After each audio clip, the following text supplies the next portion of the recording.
الحمد للہ الصلاۃ والسلام علی نبی وآلہ واصحابہ وبارک وسلم۔ حمد و شناعت کے بعد دوستان عزیز، درس قرآن و حدیث میں اور آپ حاضری کا شرف حاصل کر رہے ہیں۔ بارگاہ عزدی میں بصمیم قلب دعا ہے اللہ تعالیٰ ہماری اس حاضری کو اپنی بارگاہ میں مستجاب فرمائے، قابل عمل باتوں پہ اللہ توفیق عمل بھی عطا فرمائے۔ دوستان عزیز، آج کی ہماری گفتگو کا عنوان ہے تواضع، عاجزی اور انکساری۔ اسلام تواضع عاجزی کا درس دیتا ہے۔ عاجزی و انکساری میں دنیا اور آخرت کی کامیابی ہے۔ عقل و فہم کا تقاضا بھی یہی ہے کہ انسان دنیا اور آخرت کی بلندی کے لیے جیتے جی پیوند زمین ہو جائے اور عاجزی و انکساری کو اپنا اوڑھنا بچھونا بنا لے۔ اور یاد رکھیے گا، یہ عاجزی انکساری بلا امتیاز ہونی چاہیے، امراء کے لیے بھی ہو اور غرباء کے لیے بھی ہو۔ فرمایا جو بغیر کسی امتیاز کے میل جول رکھے گا تو یہ عادت انسان کو منکسر المزاج بناتی ہے۔ اس میں بناوٹ نہیں ہوتی، اس میں ریاکاری نہیں ہوتی، اس میں تصنع نہیں ہوتا، اس میں سب کے لیے ایک جیسا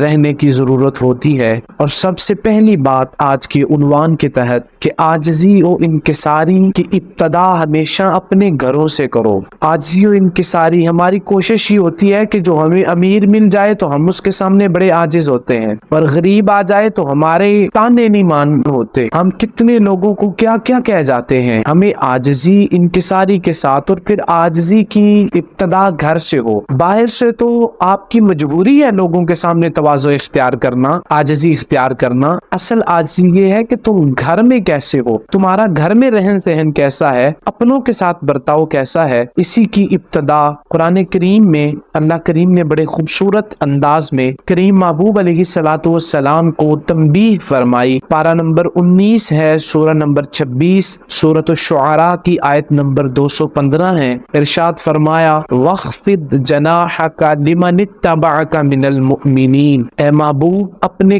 قریب بیٹھنے والے لوگوں کے لیے، اپنے پیروکار لوگوں کے لیے اپنی رحمت کے بازو بچھائیں، انہیں قریب کریں، ان کے برے اعمال دیکھیں تو انہیں سمجھائیں، اچھے اعمال دیکھو تو انہیں حوصلہ افزائی کرو، ان کو قریب کرو کیونکہ وہ تمہارے قریبی ہیں۔ اور ہمیشہ اپنے قریبی لوگوں کے ساتھ ہی زیادہ یہ عاجزی انکساری اور تواضع کی ابتدا کرنی چاہیے۔ ہمارے ہاں ہوتا یہ ہے کہ ہم دیکھتے ہیں بندہ گناہگار ہے، ہمارا اس کے ساتھ تعلق نہیں، ہم نیکوکار ہیں تو ہم با کمال ہیں، ہمیں اپنا پتہ نہیں ہوتا کہ ہم کہاں کھڑے ہیں، بس ایک دوسرے کے اوپر کیچڑ اچھالنا یہ ہماری مجبوری بن چکی ہے، مشغلہ بن چکا ہے۔ بنی اسرائیل میں دو دوست تھے، حضور علیہ السلام نے فرمایا، اور دونوں میں سے ایک گناہگار تھا اور ایک بڑا نیکوکار۔ اب دونوں سفر کر رہے تھے، جو نیکوکار تھا اللہ نے اپنی رحمت سے اس کے سر کے اوپر بادل کا سایہ کیا ہوا تھا، اور گناہگار تو دھوپ میں چل رہا تھا۔ کافی سفر ہوا تو گناہگار کے دل میں خیال آیا کہ یار میں تھوڑی دیر سستانے کے لیے اس کے پاس بیٹھوں تاکہ دھوپ میں بادل کا سایہ میرے سر پہ ہو اور میں تھوڑی دیر آرام کر لوں۔ جب وہی گناہگار نیکوکار کے قریب گیا تو نیکوکار آگے سے کہنے لگا تو گناہگار ہے، اللہ کا نافرمان ہے، دفع ہو جا، میں تو نیک بندہ ہوں، تو گناہگار، کہیں تیرے گناہوں کی نحوست مجھ پہ نہ پڑ جائے۔ یہ بات کرنی ہی تھی کہ اس گناہگار نے اللہ کی بارگاہ میں فریاد کی، کہا مالک میں مانا کہ گناہگار ہوں لیکن بندہ تو تیرا ہوں، سیاکار ہوں لیکن بندہ تیرا ہوں، میں نے مانا کہ میں گندا ہوں اور اتنا ہی گندا ہو گیا ہوں کہ میں اس کے قریب بھی نہیں بیٹھ سکتا، مالک تو مجھے معاف کر دے۔ جب اس نے یہ معافی مانگی، اللہ نے وہ بادل کا سایہ اس گناہگار کے سر پہ کر دیا، اور نیکوکار کے لیے آواز آئی کہ تو نے تکبر کیا اور میرے بندے کو نیچا دکھایا، سن لے ہم نے تیرے تکبر کے عوض تیرے سارے نیک اعمال ضائع کر دیے، اور اس کی عاجزی کے عوض ہم نے اس کے سر پہ بادل کا سایہ کر دیا، اس کے گناہ معاف کر دیے۔ تو صاحبو، ایک تو اپنے گھر سے ابتدا کریں عاجزی کی، اور دوسری چیز کہ کسی کو حقیر نہ جانے، ہر ایک کے ساتھ محبت، پیار، خلوص شفقت کا بازو پھیلائیں۔ اور تیسری چیز، اللہ کے ہاں عزت والا وہ نہیں کہ جس کی دنیا میں دولت ہے، جس کا گھر ہے، جس کی کوٹھی ہے، جس کے پلاٹ زیادہ ہے، کاروبار زیادہ ہے۔ اللہ کے ہاں عزت والا وہ نہیں، اللہ کے ہاں عزت والا وہ ہے جس کے دل میں تقوی کا نور ہے۔ کہ ہم لوگ اپنے ذات پات رنگ و نسل کے لحاظ سے اپنے اوپر فخر کرتے ہیں اور دوسرے کو نیچا دکھاتے ہیں۔ آئیے قرآن کریم سے پوچھتے ہیں کہ قرآن اس بارے میں ہماری کیا رہنمائی کرتا ہے۔ بڑے خوبصورت لفظ قرآن کریم میں پارہ نمبر 26 سورہ نمبر 49 سورۃ الحجرات کی آیت نمبر 13 ہے۔ ارشاد فرمایا، یا ایھا الناس، اے لوگو، انا خلقناکم من ذکر و انثی، ہم نے تمہیں ایک مرد اور ایک عورت سے پیدا کیا، وجعلناکم شعوبا وقبائل لتعارفوا،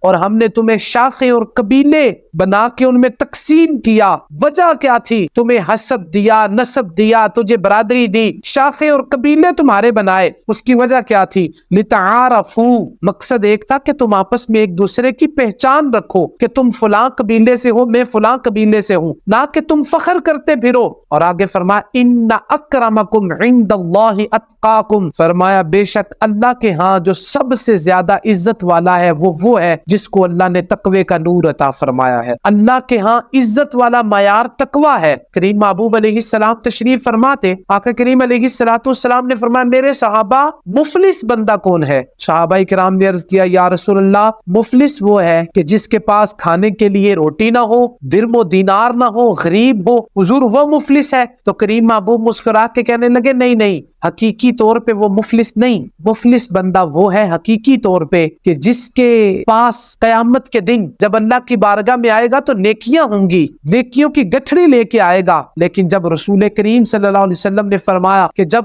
اللہ کی بارگاہ میں پہنچے گا تو کچھ لوگ آ جائیں گے، کہیں گے مالک اس نے ہمیں دنیا میں گالی دی تھی، دوسرا کہے گا مجھے تھپڑ مارا تھا، تیسرا کہے گا میرا ناحق مال کھایا تھا۔ فرمایا اللہ اس کی نیکیاں نکال نکال کے ان مظلوموں کو دے گا جن کے اوپر دنیا میں اس نے ظلم کیا تھا، اللہ ان کو عطا کرے گا، یہاں تک کہ اس کی ساری نیکیاں ختم ہو جائیں گی اور بندے باقی ہوں گے، کہیں گے مالک ہمیں بھی اس سے بدلہ لینا ہے۔ کریم محبوب نے فرمایا اللہ ان کے گناہ اس نیک بندے کے کھاتے میں ڈالے گا اور اس کو جہنم میں ڈال دے گا اور ان سب کو جنت میں کر دے گا۔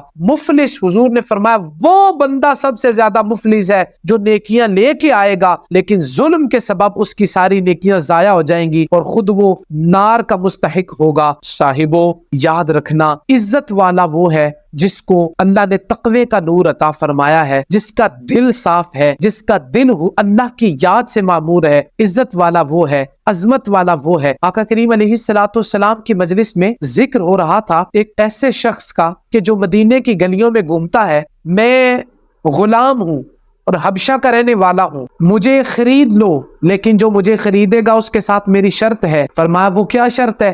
فرمایا شرط یہ ہے کہ جو بھی مجھے خریدے گا وہ مجھے اجازت دے گا کہ میں اس کا کام ضرور کروں گا، لیکن جب نماز کا وقت ہوگا تو میں مسجد نبوی میں جاؤں گا، وہاں جا کے رسول کریم کے پیچھے نماز ادا کروں گا۔ ایک شخص نے اس غلام کو خرید لیا۔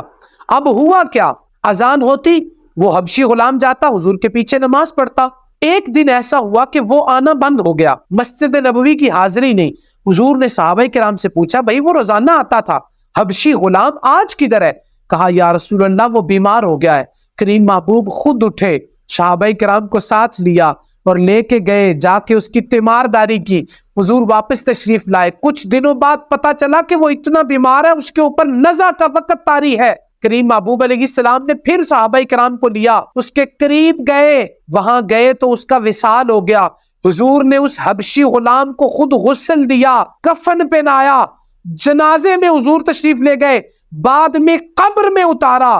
جب قبر بن گئی نا تو کریم محبوب علیہ السلام باہر تشریف لائے تو جناب ابو بکر و عمر کے دل میں بات آئی کہ یار ہم مہاجرین صحابہ کرام میں سے ہیں اور انصار صحابہ مدینے کے ہمارے ساتھ ہیں، حضور نے ایک حبشی غلام کے لیے اتنا پروٹوکول، خود جنازہ پڑھایا، خود تدفین کی، خود غسل و کفن دیا۔ ابھی یہ سوچ ہی رہے تھے کہ کریم محبوب پھر حضور تو سب کے دلوں کے حال جانتے ہیں نا، حضور جان گئے مٹ نہ جائے جو آقا پہ وہ بندہ کیا ہے، بے خبر ہو جو غلاموں سے وہ آقا کیا ہے۔ کریم محبوب نے فرمایا ابو بکر کیا سوچ رہے ہو، کیا ہے تمہارے دل میں کہ میں اس کے جنازے میں شریک ہوا ہوں؟